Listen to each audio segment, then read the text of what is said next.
കേരളത്തിൽ, ഇന്ത്യയിൽ, ലോകത്ത് ഒരു ആരാധനാലയത്തിലും ഇല്ലാത്തത്ര തോന്നിയവാസവും തെമ്മാടിത്തരവും പോക്കൃത്തരവും ഒക്കെയാണ് ശബരിമലയിൽ കാട്ടിക്കൂട്ടുന്നത്. എന്താണ് ഇങ്ങനെ സംഭവിക്കുന്നത്?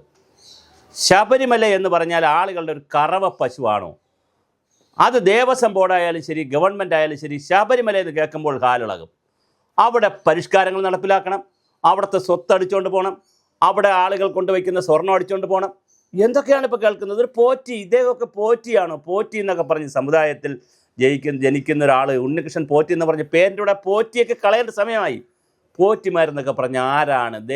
ദേവന്മാരെയും ദേവികളെയും ഒക്കെ ദേവതാ സമ്പ്രദായത്തിൽ വലിയ സാത്വികമായ ജീവിതം നയിച്ച് സാധന ചെയ്ത് പല അമ്പലങ്ങളിലും അവിടുത്തെ പടച്ചോറ് കഴിച്ച് വേറൊന്നും കഴിക്കാനില്ലാതെ ജീവിതം ഹോമിക്കുന്ന എത്രയോ പോറ്റിമാരും തിരുമേനിമാരും നമ്പൂതിരിമാരുമുള്ള ഈ സംസ്ഥാനത്താണ് വേറെ ഒന്നും കിട്ടാനില്ല. അമ്പലത്തിലെ ചോറ് മാത്രം, അതിന് വീട്ടിൽ കൊണ്ടുപോയാൽ പുളി പോലും വാങ്ങി വെച്ച് കഴിക്കാൻ നിവൃത്തിയില്ലാത്ത ഒരുപാട് ആളുകളെ എനിക്കറിയാം. പാവങ്ങളാണവർ. അവർക്ക് പഴയ പാരമ്പര്യമായി കിട്ടിയ കുറച്ച് സ്വത്തുണ്ടായിരിക്കും, കുറച്ച് ചെറിയ പഴയ വീടുണ്ടായിരിക്കും, നാലുകെട്ട് പോലെ അല്ലെങ്കിൽ ചെറിയ വീടുണ്ടായിരിക്കും. അവിടെ നിന്ന് അമ്പലത്തിൽ പോയി പൂജ ആളുകൾ കൊടുക്കുന്ന ചെറിയ കാണിക്കയും അവിടെ നിന്ന് കിട്ടുന്ന പടച്ചോറും പായസവും കഴിച്ച് മാത്രം ജീവിക്കുന്ന എത്രയോ കുടുംബങ്ങൾ. അങ്ങനെ എന്നിട്ട് പോലും കക്കാതെ മോഷ്ടിക്കാതെ ദേവനുള്ളതും ദേവിക്കുള്ളതും അവിടെ സൂക്ഷിച്ച് കാവലിരിക്കുന്ന പോറ്റിമാരും നമ്പൂതിരിമാരും ഒക്കെ ഉള്ള ഈ രാജ്യത്ത്, ഈ സംസ്ഥാനത്ത് ഒരു പോറ്റിയും ഇതിനകത്ത് പങ്കെടുത്തിരിക്കുന്നു. ഇതാരാണ് അന്വേഷിക്കേണ്ടത്?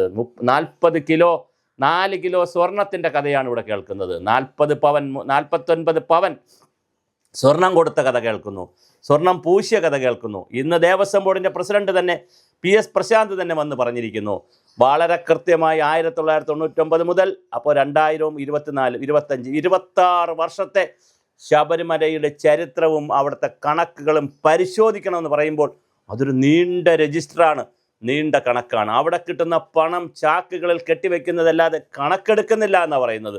അവിടെ കോടാനുകോടി രൂപയാണ് ഭക്തർ കേരളത്തിൽ നിന്നും ഉള്ളവർക്കല്ലാതെ തമിഴ്നാട്ടിൽ നിന്നും ആന്ധ്രയിൽ നിന്നും കർണാടകത്തിൽ നിന്നും രാജ്യത്തിൻ്റെ ലോകത്തിൻ്റെ വിവിധ ഭാഗങ്ങളിൽ നിന്ന് വരുന്നവർ കോടാനുകോടി രൂപയാണ് അവിടെ സമർപ്പിക്കുന്നത്. ഒരുപാട് സ്വർണ്ണമാണ് അവിടെ കൊടുക്കുന്നത്.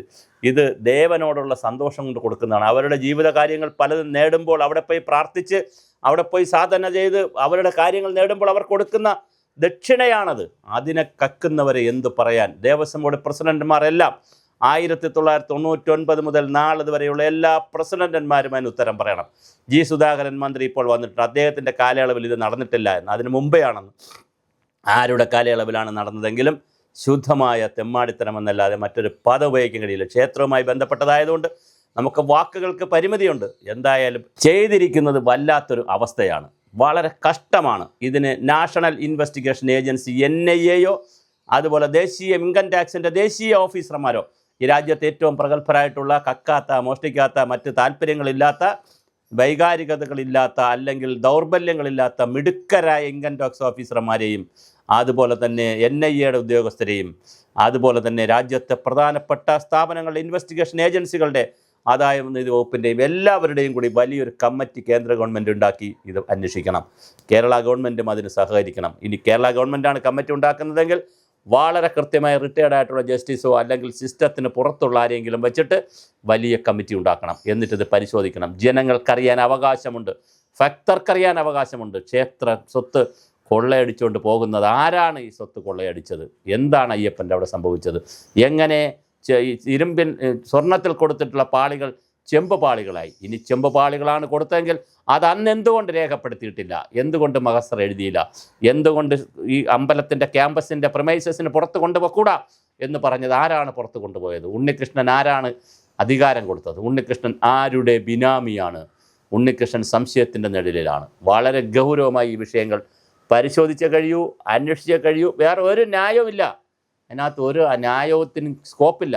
ശബരിമല അയ്യപ്പനെ K. മുരളീധരൻ പറഞ്ഞതുപോലെ കട്ടവരെല്ലാം പെടുക തന്നെ ചെയ്യും. ദേവൻ്റെ സ്വത്തെടുത്തവർ അത് പെടുക തന്നെ ചെയ്യും. അതാണ് ചരിത്രം. കുറച്ച് സമയമെടുക്കുമായിരിക്കും, പക്ഷേ അത് അയ്യപ്പൻ്റെ സ്വത്തെടുത്തവർ അനുഭവിക്കുക തന്നെ ചെയ്യും. അയ്യപ്പൻ്റെ സ്വത്തെടുത്തവർ ആരായാലും ക്ഷമാപണം നടത്തി സമസ്ത അപരാധവും പറഞ്ഞ് ആ നടയിൽ കൊണ്ടുവയ്ക്കണമെന്നാണ് ഞങ്ങൾക്ക് ഞങ്ങളുടെ പ്രേക്ഷകർക്ക് സാക്ഷി നിർത്തി പറയാനുള്ളത്.